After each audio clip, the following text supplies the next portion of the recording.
Le CAP, le Centre pour adultes avec autisme en Poitou, a été créé il y a 3 ans.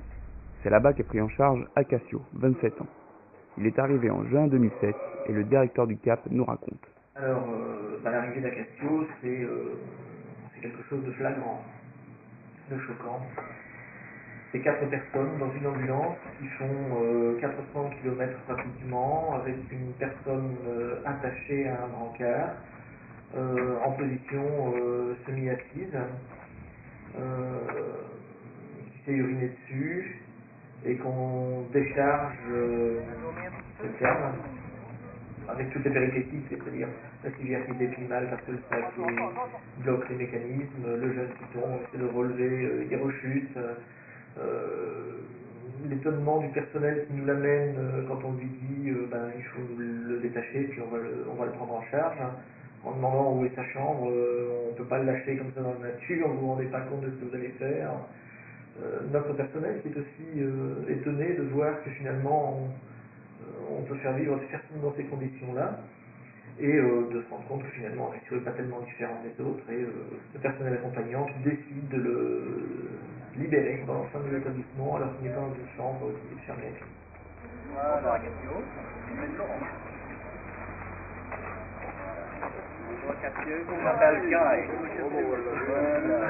Voilà.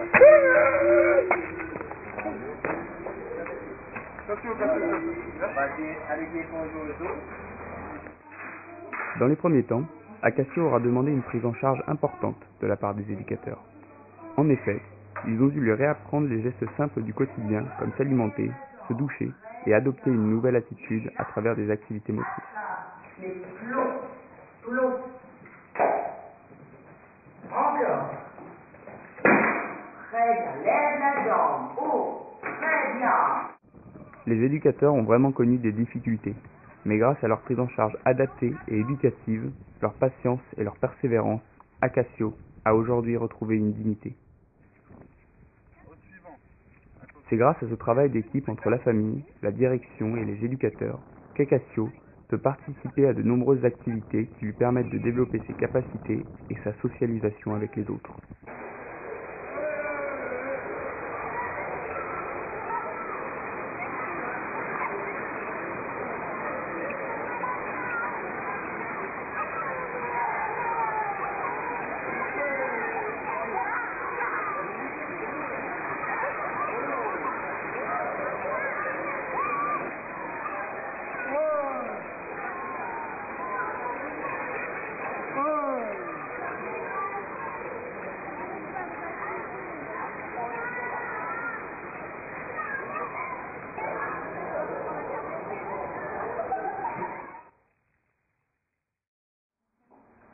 Les proches d'Acacio sont vraiment reconnaissants, car ils redécouvrent à chacune de leurs visites un fils et un frère.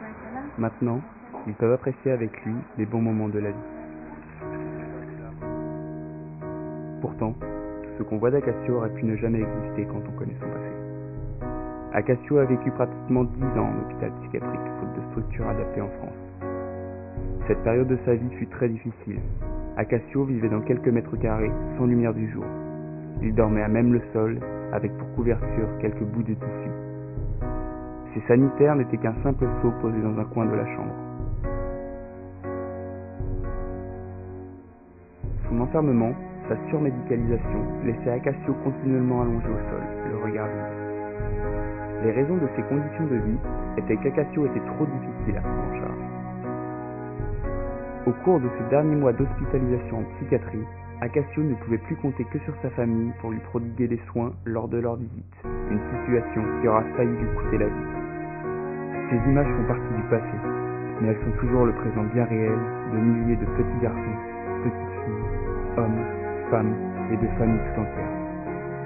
Pour ma part, j'ai découvert un petit paradis unique en France pour ceux qu'on dit être trop dur à prendre en charge.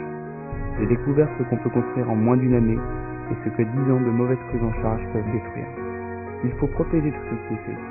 Il faut l'encourager, il faut le partager afin que l'on voit fleurir des structures comme celle-ci et peut-être remettre en question une prise en charge actuelle de l'autisme en France, dans l'intérêt de nos enfants et de leur avenir.